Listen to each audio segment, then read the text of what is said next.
ஹரி ஓம். கிருஷ்ணனின் கீதையின் ஒரு துளி என்கின்ற இந்த யூடியூப் சேனலை பார்த்து கொண்டிருக்கும் அனைத்து சகோதர சகோதரிகளுக்கும் அடியேனின் அன்பான வணக்கங்கள்.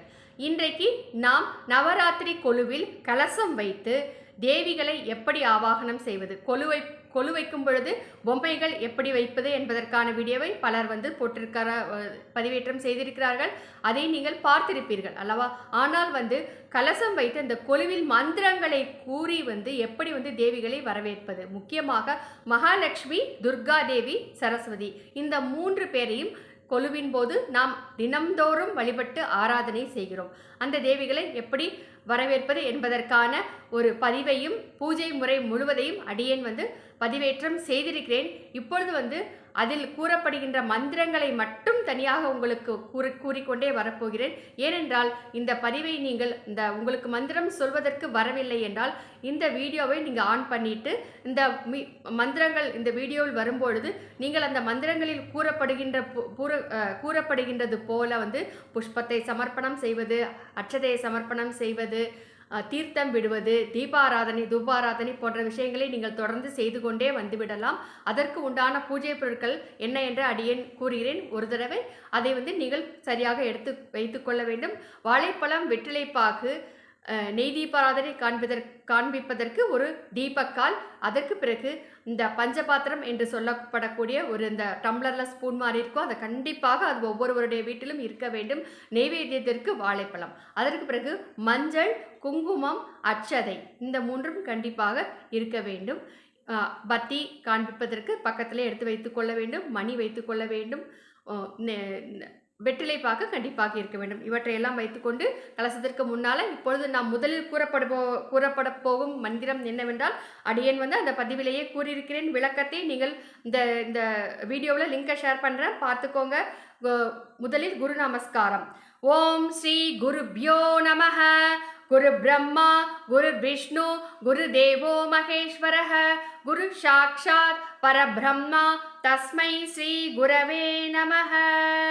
இப்பொழுது மகா கணபதி பூஜை. கணபதியாரை முன்னால் வைத்து விற்பீர்கள். கலசத்திற்கு முன்னால் ஒரு சிறிய தட்டில் பச்சரிசியை வைத்து அதற்கு மேலே கணபதியை வைத்துக்கொள்ள வேண்டும். விக்கிரகத்தை வைத்துக்கொள்ள வேண்டும். விக்கிரகம் இல்லை என்றால் மஞ்சளில் பிள்ளையார் பிடித்து வைத்துக்கொள்ளலாம். சுக்லாம்பரதரம் விஷ்ணும் சசிவர்ணம் சதுர்புஜம் பிரசன்னவதனம் தியாயேத் சர்வ விக்னோபசாந்தயே. கணானாம் துவா கணபதிகும் ஹவாமஹே கவிம் கவீனாம் உபமஸ்ரவஸ்தமம் ஜேஷ்டராஜம் பிரம்மணாம் பிரம்மணஸ்பத ஆனசுன்வன்னோதி விக்சீத சாதனம் அஸ்மின் ஹரித்ரா பிம்பே மகாகணபதிம் யாயாமி என்று கணபதியை நினைக்க வேண்டும். ஆவாகயாமி, புஷ்பம் சமர்ப்பணம் செய்ய வேண்டும். பாதையோ பாத்யம் சமர்ப்பயாமி, ஆவாகயாமி என்று சொல்லி புஷ்பம் சமர்ப்பணம் செய்ய வேண்டும். ஆசனம் சமர்ப்பயாமி, அட்சதை சமர்ப்பணம் செய்ய வேண்டும். பாதையோ பாத்யம் சமர்ப்பயாமி, தீர்த்தம் விடவும். ஹஸ்தையோ அர்க்யம் சமர்ப்பயாமி, தீர்த்தம் விடவும். ஆசமனம் சமர்ப்பயாமி, தீர்த்தம் விடவும். ஸ்நாபயாமி, தீர்த்தம் விடவும். ஸ்நானானந்தரம் ஆச்சமனம் சமர்ப்பயாமி, தீர்த்தம் விடவும். வஸ்திரார்த்தம் அக்ஷதாம் சமர்ப்பயாமி, அட்சதை சமர்ப்பணம் செய்ய வேண்டும். உபவீதார்த்தம் அட்சதான் சமர்ப்பயாமி, அட்சதை சமர்ப்பணம் செய்ய வேண்டும். கந்தம் சமர்ப்பயாமி, சந்தனத்தால் பொட்டிட வேண்டும். குங்குமாச்சூரணம் சமர்ப்பயாமி, குங்குமத்தால் பொட்டிட வேண்டும். புஷ்பார்த்தம் புஷ்பைகி பூஜையாமி, புஷ்பம் சமர்ப்பிக்கணும். தூபம் ஆக்ராபயாமி, பத்தி காண்பிக்க வேண்டும். தீபம் தர்சயாமி, தீபம் காண்பிக்க வேண்டும். தூப தீப அனந்தரம் சுத்தாசமனம் சமர்ப்பயாமி, தீர்த்தம் விட வேண்டும். இப்பொழுது ஒரு வாழைப்பழத்தை பிள்ளையாருக்கு முன்னால எடுத்து வைத்துக்கொள்ள வேண்டும். அதற்கு மேல ஓம் புர் புவஸ்வ என்று சொல்லி தீர்த்தத்தை தெளிக்க வேண்டும். இப்பொழுது பிள்ளையாருக்கு படைக்க வேண்டும். ஓம் பிராணாய ஸ்வாஹா, ஓம் அபானாய ஸ்வாஹா, ஓம் வியானாய ஸ்வாஹா, ஓம் உதானாய ஸ்வாஹா, ஓம் சமானாய ஸ்வாஹா, ஓம் பிரம்மணே ஸ்வாஹா, ஓம் மகா கணபதையே நமஹ. கதலிப்பழ மகா நைவேத்தியம் நிவேதயாமி.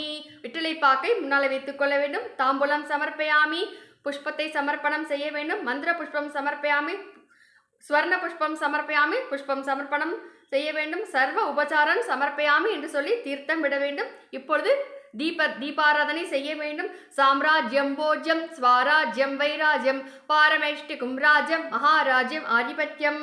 மகா கணபதே நமஹ.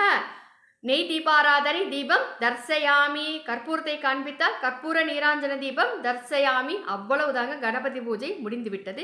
இப்பொழுது சங்கல்பம் என்று சொல்லப்படக்கூடிய வேண்டுதல் பிரார்த்தனை மந்திரம் குடும்பத்தில் உள்ள அனைவரும் ஒன்று சேர்ந்து சொல்ல வேண்டும்.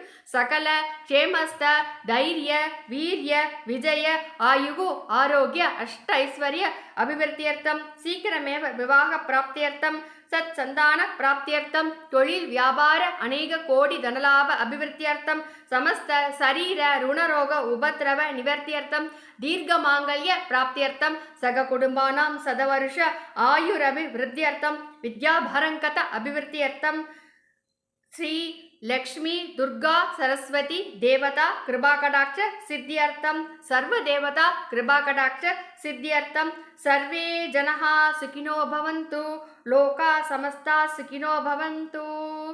அவ்வளோதாங்க, சங்கல்பம் முடிந்துவிட்டது. இதற்கு உண்டான அர்த்தத்தை அந்த பதிவில் கூறியிருக்கிறேன், சென்று பார்த்து கொள்ளலாம். இப்பொழுது கலசத்தில் 3 தேவிகளையும் நாம் ஆவாகனம் செய்ய இருக்கிறோம் அல்லவா? அதற்கு நாம் அந்த தேவிகளுடைய மந்திரத்தை சொல்ல வேண்டும். முதலில் லக்ஷ்மி தாயாரை அழைக்க இருக்கிறோம். பத்ம பிரியே பத்மினி பத்மஹஸ்தே பத்மாலயே பத்மதளாயதாக்ஷி விஸ்வப்பிரியே விஷ்ணு மனோனுகூலே துவத்பாத பத்மம் மயி சந்நிதத்ஸ்வ. ஓம் மகாதேவை ச வித்மஹே விஷ்ணு பத்னை ச தீமஹி தன்னோ லக்ஷ்மி பிரச்சோதயாத். இப்பொழுது லக்ஷ்மியை அழைத்திருக்கிறோம். அடுத்து துர்கா தேவியை நாம் அழைக்க இருக்கிறோம். இந்த பூஜைக்கு துர்கா தேவி மிகவும் முக்கியமாக நாம் அழைத்து வழிபாடு செய்யப்பட வேண்டிய ஒரு சக்தி வாய்ந்த தெய்வம். கௌரி மிமாய சலிலானி தக்ஷக் ஏகபதி த்விபதி சா சதுஷ்பதி அஷ்டாபதி நவபதி பபூஷி சகஸ்ராட்சரா பரமே வியோமன். ஓம் மகாதேவை ச வித்மஹே சம்புபத்னை ச தீமஹி தன்னோ கௌரி பிரச்சோதயாத். ஓம் மகாதேவ்யை ச வித்மஹே கன்யகுமாரி தீமஹி தன்னோ துர்கி பிரச்சோதயாத். இப்பொழுது நாம் சரஸ்வதி தாயாரை அழைக்க இருக்கிறோம். சரஸ்வதி நமஸ்துப்யம் வரதே காமரூபிணி பூஜாரம்பம் கரிஷ்யாமி சித்திர் பவத்து மே சதா. ஓம் மகாதேவை ச வித்மஹே பிரம்மபத்னை ச தீமஹி தன்னோ வாணி பிரச்சோதயாத். இப்பொழுது நாம் கலசத்தில் 3 தேவிகளையும் மந்திரம் சொல்லியிருக்கிறோம். இப்பொழுது கணபதிக்கு எப்படி சோடச உபச்சாரம் செய்தோமோ அதே போல இவர்களுக்கும் சோடச உபச்சாரம் செய்ய வேண்டும். நவராத்திரி கொலுவில் கலச பூஜை என்பது மிக மிக முக்கியமான ஒரு அந்தஸ்து வைக்கிறது. கலச பூஜை என்பது இப்பொழுது கலசத்திலேயே அம்மன் திருவுருவம் வடித்து ஒவ்வொரு நாளும் நீங்கள் நன்றாக சேலை கட்டி அலங்காரம் செய்து பூஜை செய்து கொள்ளலாம். இல்லாவிட்டால் சொம்புடன் தேங்காய் அந்த கலசம் மட்டும் வைத்து கூட நீங்கள் தனியாக பூஜை செய்து கொள்ளலாம். அது உங்களுடைய விருப்பம். இப்பொழுது கலசத்தில் நாம் எழுந்துள்ள சொல்லி பிரார்த்தனை செய்ய இருக்கிறோம். ஸ்ரீ லக்ஷ்மி ஸ்ரீ துர்கா ஸ்ரீ சரஸ்வதி தேவீம் தியாயாமி ஆவாகயாமி. புஷ்பம் சமர்ப்பணம் செய்ய வேண்டும். ஆசனம் சமர்ப்பயாமி. அட்சதை சமர்ப்பணம் செய்ய வேண்டும். இப்பொழுது கலசத்திற்கு நாம் வரிசையாக செய்து கொண்டே வர வேண்டும். இதை பாதயோபாத்தியம் சமர்ப்பயாமி தீர்த்தம் விடவும் ஹஸ்தயோ அர்க்யம் சமர்ப்பயாமி தீர்த்தம் விடவும் ஆசமனம் சமர்ப்பயாமி தீர்த்தம் விடவும் ஸ்நாப்பயாமி தீர்த்தம் விடவும் ஸ்நானானந்தரம் ஆச்சமனம் சமர்ப்பயாமி தீர்த்தம் விடவும் வஸ்தார்த்தம் அக்ஷதான் சமர்ப்பயாமி அக்ஷதை சமர்ப்பணம் உபவீதார்த்தம் அக்ஷதான் சமர்ப்பயாமி அக்ஷதை சமர்ப்பணம் கந்தம் சமர்ப்பயாமி கலசத்திற்கு சந்தனத்தால் பொட்டிட வேண்டும். குங்குமாச்சூரணம் சமர்ப்பயாமி குங்குமத்தால் பொட்டிட வேண்டும். புஷ்பார்த்தம் புஷ்பைகி பூஜையாமி புஷ்பம் சமர்ப்பணம் தூபம் ஆக்ராபயாமி பத்தி காண்பிக்கவும் தீபம் தர்சயாமி தீபாராதனை செய்யவும் தூப தீப அனந்தரம் சுத்தாச்சமனம் சமர்ப்பயாமி தீர்த்தம் விட வேண்டும். இப்பொழுது மற்றொரு வாழைப்பழத்தை எடுத்து அந்த கலசத்திற்கு முன்னால் வைத்துக்கொள்ள வேண்டும். ஓம் புர்புவ சிவக என்று சொல்லி தீர்த்தத்தால் தெளிக்க வேண்டும். இப்பொழுது பிராணாய ஸ்வாஹா ஓம் பிராணாய ஸ்வாஹா ஓம் அபானாய ஸ்வாஹா ஓம் யானாய ஸ்வாஹா ஓம் உதானாய ஸ்வாஹா ஓம் சமானாய ஸ்வாஹா ஓம் பிரம்மணே ஸ்வாஹா. ஸ்ரீ லக்ஷ்மி ஸ்ரீ துர்கா ஸ்ரீ சரஸ்வதி தேவியை நமக. கதலி பல மகாநிவேத்தியம் நிவேதயாமி. இப்பொழுது வெற்றிலைப்பாக்கை எடுத்து சமர்ப்பணம் செய்ய வேண்டும். தாம்பூலம் சமர்ப்பயாமி புஷ்பத்தால் சமர்ப்பணம் செய்ய வேண்டும். மந்திர புஷ்பம் சமர்ப்பயாமி புஷ்பம் சமர்ப்பணம் செய்ய வேண்டும். மீண்டும் ஸ்வர்ண புஷ்பம் சமர்ப்பயாமி. இப்பொழுது தீர்த்தம் விட வேண்டும். சர்வ உபச்சாரான் சமர்ப்பயாமி என்று தீர்த்தம் விட வேண்டும். அவ்வளவுதாங்க. இப்பொழுது வந்து கலசத்தில் நாம் 3 தேவிகளையும் அழைத்து நாம் எழுந்தருள சொல்லியிருக்கிறோம். அவர்கள் எல்லோரும் வந்து அமர்ந்து உங்களுக்கு அருள் புரிவதற்காக அமர்ந்து விட்டார்கள். இப்பொழுது கலச பூஜை செய்ய வேண்டும். இப்பொழுது நீங்க பஞ்ச பாத்திரத்தில் தீர்த்தம் விட்டுட்டே வந்தீங்களே, அந்த பஞ்ச பாத்திரத்தில் நீர் நிரப்பி உங்கள் உள்ளங்கையால் நன்றாக மூடிக்கொள்ள வேண்டும். மூடிக்கொண்டு கலச பூஜை செய்ய வேண்டும். கங்கே ஜெயமுனே சைவ கோதாவரி சரஸ்வதி நர்மதே சிந்து காவேரி ஜலேஸ்மின் சந்நிதிம் குரு பாகிரதி வேதவதி கிருஷ்ணவேணி மகாநதி ஏதானி சர்வ தீர்த்தானி சகஸ்ர கங்கா பிரகீர்த்திதா. அவ்வளவுதான். உங்களுடைய கைகளை எடுத்துக்கொண்டு அந்த தீர்த்தத்தை எடுத்து பூஜா திரவியங்கள் அனைத்தையும் தெளிக்க வேண்டும். உங்களுடைய சிரசிலும் கொஞ்சம் தெளித்து கொள்ள வேண்டும். அவ்வளவுதான். இப்பொழுது வந்து ஆவாகன பூஜை என்பது அவ்வளவுதான்ங்க. இந்த பூஜை நீங்கள் தினமும் இந்த முதல் கலசம் வைக்கும் பொழுது முதல் நாள் வந்து இந்த ஆவாகன பூஜை மட்டும் செய்தால் போதுமானது. அதற்கு பிறகு நீங்கள் தினமும் வந்து எத்தனையோ மந்திரங்கள் இருக்கிறது, லலிதா சகஸ்ரநாமம் இருக்கிறது, தாராளமாக கூறலாம். லலிதா சகஸ்ரநாமம் தெரியாவிட்டால் பரவாயில்லை. நீங்கள் வந்து லலிதா சகஸ்ரநாமம் யாராவது கூறியிருப்பார்கள், அதை வந்து ப்ளே பண்ணிக்கோங்க. ப்ளே பண்ணி வச்சுக்கிட்டு அது அந்த சகஸ்ரநாமம் சொல்ல சொல்ல நீங்கள் வந்து பூக்களால் வந்து அர்ச்சனை செய்து கொண்டே வாருங்கள். அது உங்களுக்கு நல்ல ஒரு 100% பலனை கொடுக்கும். அதற்கு பிறகு மிகவும் முக்கியமாக வந்து லலிதா திரிசதி நாமாவளி என்று கூறப்படுகிறது. 300 ஸ்லோகங்களை உடையது இந்த திரிசதி நாமாவளி. இதை சொல்வது மிக மிக விசேஷமானது. இது வந்து மிகவும் மகத்தான ஒரு அற்புதமான ஒரு விஷயம்ங்க இந்த லலிதா திரிசதி நாமாவளி. இதை சொல்லும் பொழுது ஓம் என்று கூறி நமக என்று முடிக்காமல் ஓம் ஐம் ஹ்ரீம் ஸ்ரீம் இந்த 3ஐயும் சேர்த்து கொள்ள வேண்டும். ஓம் ஐம் ஹ்ரீம் ஸ்ரீம் ககார ரூபாயை நமக, ஓம் ஐம் ஹ்ரீம் ஸ்ரீம் கல்யாணியை நமக, ஓம் ஐம் ஹ்ரீம் ஸ்ரீம் கல்யாண குணசாலினியே நமக என்று சொல்ல வேண்டும். விரிவான விளக்கத்திற்கு அடுத்த பதிவை நீங்கள் அடியனுடைய பதிவை நீங்கள் பார்க்கலாம். இப்படியெல்லாம் பூஜை செய்யலாம். எத்தனையோ பாடல்கள் இருக்கிறது, பாடலாம். எத்தனையோ நீங்கள் வந்து கொலுவுக்கு வந்து தினமும் நிறைய பாடல்கள் இருக்கிறது. அந்த பாடல்களெல்லாம் நீங்கள் தாராளமாக பாடலாம்.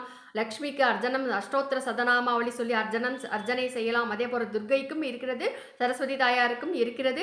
மகாலட்சுமியை புஷ்பத்தால் அர்ச்சனை செய்ய மகிழ்வாள். சரஸ்வதி தேவியை வந்து அட்சதை கொண்டு அர்ச்சனை செய்ய மகிழ்வாள். அது துர்கா தேவிக்கு குங்குமத்தால் அர்ச்சனை செய்ய மகிழ்வாள். இதை வந்து நீங்கள் தெரிந்து வைத்துக் கொள்ள வேண்டும். அவ்வளவுதாங்க. இதையெல்லாம் கூடி முடித்து விட்டு கடைசி மகா நிவேத்தியம் சொல்ல வேண்டும். எல்லா படையல்களையும் நீங்கள் வைத்திருப்பீர்கள். அதையெல்லாம் வந்து உங்கள் வாழையிலேயோ அல்லது வெள்ளித்தட்டு அல்லது பித்தளை தட்டில் வைத்து கொள்ள வேண்டும்.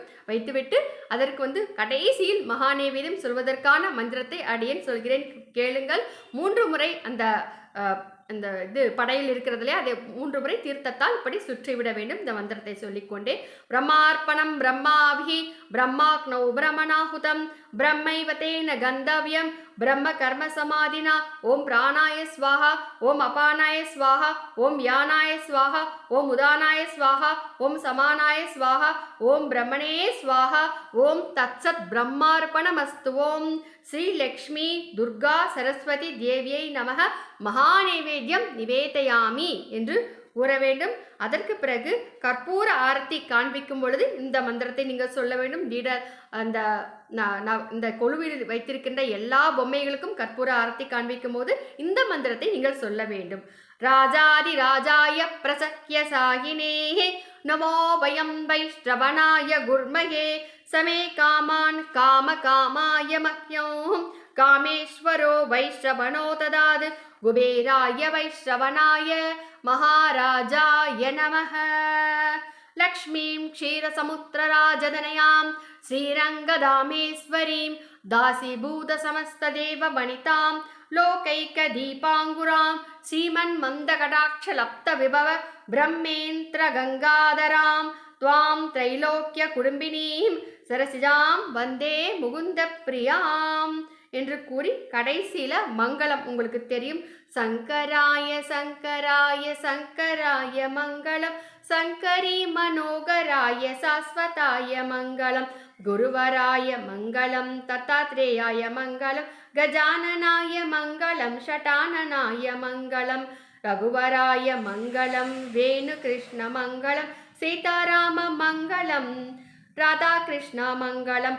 அன்னை அன்னை அன்னை அன்னை அன்பினுக்கு மங்களம்.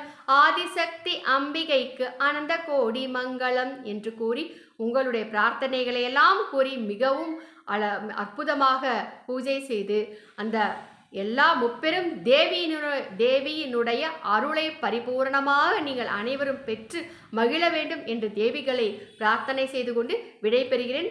இது போன்றவே அடியேன் சத்யநாராயண பூஜை எப்படி செய்வது, அதற்கு பிறகு தீபாவளி என்று செய்ய வேண்டிய குபேர பூஜை, லக்ஷ்மி குபேர பூஜை எப்படி செய்வது போன்ற பூஜை முறைகளை எல்லாம் மந்திரங்களுடன் எப்படி செய்வது, புரோகிதர்கள் இல்லாமல் நாமே எப்படி செய்து கொள்வது என்பது போன்ற ஒரு விஷயங்களை அடியேன் கூறிக்கொண்டே வருகிறேன். அதுக்கு நீங்கள் அடியனுடைய இந்த யூடியூப் சேனலை சப்ஸ்கிரைப் செய்து தொடர்ந்து பார்த்து வாருங்கள். நன்றி. இவள் தமிழ்நாடு மதுரையில் மதுரை கல்லூரி அருகே ஜீவசமாதி அடைந்துள்ள ஸ்ரீ சிவானந்த சரஸ்வதி சுவாமிகளின் பேத்தி ரஜுலா விஜயராகவன். நன்றி.